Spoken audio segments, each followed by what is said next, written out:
take to create a monster? Is it something buried deep inside, waiting for the right moment to surface? Or can a person be reshaped, warped by outside forces until there's nothing human left? Now, imagine this. An 18-year-old boy, seemingly ordinary, strangles his own mother. But that's just the beginning. He doesn't stop there. He skins her, dismembers her, carves symbols into her skull, and all of this for what he believed was a holy sacrifice to Satan. The question isn't just why he did it, it's how. How does a teenager go from being a quiet, unremarkable kid to a killer capable of something so grotesque, so methodical, that even seasoned detectives couldn't stomach what they saw? And more disturbingly, was he really alone? This is the story of Moisés Meraz Espinoza, and by the end of it, you might start to wonder, do we create evil, or does evil find us? If you're still watching, you're already chasing the darkness. Welcome to the evil psyche, where curiosity and fear walk hand in hand. Like, subscribe, and let's see how deep this rabbit hole goes. It starts with a sound, not a scream, not yet. The soft hum of a skillet heating on the stove. Amelia Espinoza stands in her small, cramped kitchen. The sun barely breaks through the fog outside, casting a weak glow through the dusty curtains. She hums a tune, something from her childhood maybe, while flipping eggs in the pan. It's a morning like any other. She doesn't know this is the last breakfast she'll ever make. Her son, Moisés, is at the table. He doesn't touch his food. He doesn't say a word. His fingers tap the table, slow, rhythmic. He's been doing that a lot lately. She watches him, worried. He's been different for months, quiet, distant. His eyes are sunken, skin pale. She wonders, is this still my boy? Parents notice things, even when they pretend not to. Did her chest tighten with that unexplainable mother's intuition? Did she feel deep down that something was coming? Or did she brush it off, like we all do, convincing herself everything would be okay? Because that's the thing about tragedies. They feel like normal days, until they don't. Before the blood, before the saw and the backpack filled with bones. Moisés wasn't born a killer. He was quiet, but sweet. Neighbors remembered him as polite, maybe a little shy, but a good kid. He didn't get in trouble. He worked hard.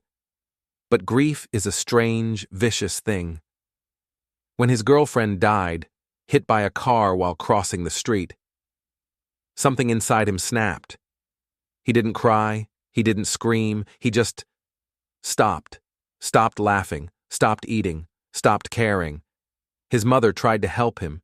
She begged him to talk to her. But how do you reach someone who doesn't want to be saved? Moisés wasn't looking for comfort. He was looking for meaning, and he found it in the darkest corners of the internet. But the truth is, those ideas didn't create the monster. They just gave him permission to let it out. The internet didn't scare Moisés. It comforted him. While his mom slept, he stared at the blue glow of his computer screen, scrolling through forums where pain wasn't a tragedy. It was power. He didn't stumble onto Satanism. He sought it out, and what he found wasn't the Hollywood version. No pentagrams drawn in lipstick, no cheesy devil worship. This was different. It was cold, clinical, brutal. It didn't promise peace. It promised transformation. He found instructions, rituals, people sharing things no sane human should ever share. One ritual stuck with him, a way to become something more than human, to trade pain for power. The price? A sacrifice, a loved one. The greater the bond, the greater the reward. His mother wasn't a person anymore. She was an offering. February 2nd wasn't random. Groundhog Day, Candlemas. But to Moisés, it was something else entirely. A night meant for blood. Some believe it's an ancient pagan holiday, a night to honor the gods with fire, flesh, and sacrifice. And on certain satanic calendars, it's a night to kill. Did Moisés think he'd get something from it? Power? A reunion with his dead girlfriend? Or was he already so broken he didn't care, that all he wanted was to stop feeling empty? Strangulation isn't quick. It's not a clean, impulsive way to kill. It's intimate, personal. It takes time, minutes. The human body fights to survive. Did Amelia beg? Did she scream his name? Did she look at him, confused, her eyes searching his for an answer to the question no mother should ever have to ask? Why? He never said, but he didn't stop. Because this wasn't about murder. This was about devotion. The box cutters weren't for convenience. They were part of the offering. Moises skinned her, methodically, not in a panic, in reverence. Her organs disappeared. Her skull was carved, eyes and teeth removed, 2 upside-down crosses etched into the bone. A satanic Bible sat open nearby, pages stained with her blood. Did he expect something to happen? Did he wait for the devil to appear? Or did he already know the truth?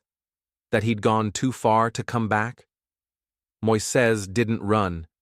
He sat with her for 2 days. 2 days in an apartment that smelled like blood and rot. Did he talk to her? Did he wait for a voice from the abyss to tell him it was worth it? When his cousin convinced him to go to the police, he didn't cry. He didn't even seem sorry. But then he said something that froze everyone in the room. "I didn't do it alone." 2 other people helped him, he claimed. No one else was ever found. Were they real? Or was he lying to ease his guilt? Or, and this is the darkest possibility, were they real and still out there? Moises got 25 years. But what happens when he gets out? Do you think he'll be rehabilitated?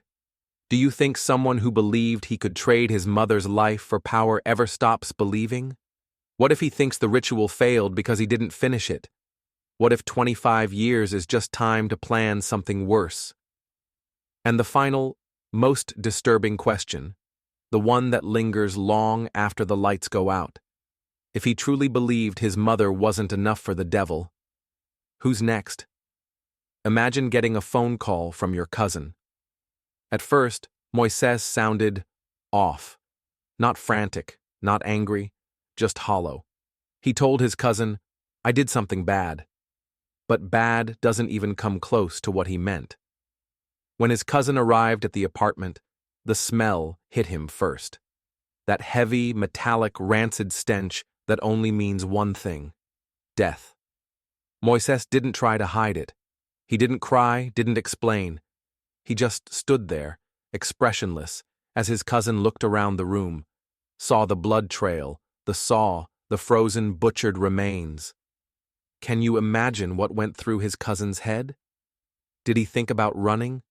Did he want to pretend he never saw it?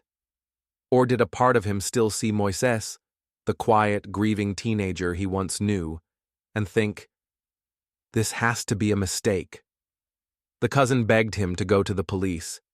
And maybe, just maybe, that tiny part of Moises that wasn't completely gone listened. But here's the thing. Moises never said, "I'm sorry." Not once. When officers walked into the apartment, seasoned detectives stopped cold. You can't train for this. The body, skinned, dissected, and frozen, looked less like a human being and more like something from a horror movie. The backpack, the skull, the crosses. It wasn't just a murder scene. It was a message. The Satanic Bible, the date, the markings, everything was too deliberate to be impulsive. This wasn't a teenager who snapped. This was planned. One officer later admitted he couldn't sleep for days. He kept seeing her skull in his dreams. The human mind isn't supposed to process that kind of horror. And the worst part? Moises wasn't crying or screaming or fighting them. He was calm. Like he knew this was always how it would end. The press latched onto the story like vultures. A teenage killer, satanic rituals, a mother skinned and frozen like a sacrifice. It was ratings gold. Headlines screamed, "Satanic teen butchers his mother, skinned alive for the devil, son sacrifices mom for power." Pundits debated whether heavy metal and horror movies were to blame. Some called him a monster, Some called him mentally ill, but the truth, neither label quite fits. Because Moises wasn't insane, and he wasn't uncontrollably violent. He was methodical. He waited for the right day. He followed the ritual. He believed he was doing something bigger than himself, and that's scarier than insanity. Because people like that don't stop. In court, Moises barely reacted. His defense attorney tried to paint him as a confused kid, lost, grieving, manipulated by online extremists. The prosecutor wasn't buying it. This wasn't a crime of passion, they said. This was devotion. He wasn't overcome with rage. He was devoted to evil. The judge, even after decades of seeing the worst of humanity, called it one of the most vulgar and hideous murders he'd ever seen. Moises stared ahead the whole time. He didn't flinch when they read the guilty verdict. Did he feel nothing? Or did he think the devil would still reward him 25 years later? Eopel and Maywood, California, still talk about the case. Some swear they've seen Moises' old apartment from the outside, heard faint sounds like crying or whispers. Others say it's cursed. It sat empty for years, and even now, no one stays long. The landlord repainted, replaced the carpets, even knocked down a wall to reset the space. But trauma soaks into walls, and no amount of paint can cover up that kind of evil. He didn't become a model prisoner. Reports say he keeps to himself, avoids fights, barely speaks. He still has the upside-down cross tattoo behind his ear. Some guards say they've caught him talking to himself at night. Others say they found strange markings carved into his cell walls, symbols no one recognizes. He doesn't get visitors, no family, no friends. It's like the only person who ever loved him was the one he sacrificed. Here's the part that sticks with you. What if he wasn't lying? What if he really didn't act alone? What if the other two people he mentioned are still out there? And what if they're still waiting for him to get out? Because 25 years isn't forever. Moises will be 43 when he walks free, old enough to start over, young enough to finish what he started. So the final question isn't whether he'll kill again. It's whether his next victim's already been chosen. And maybe, just maybe, they don't even know it yet.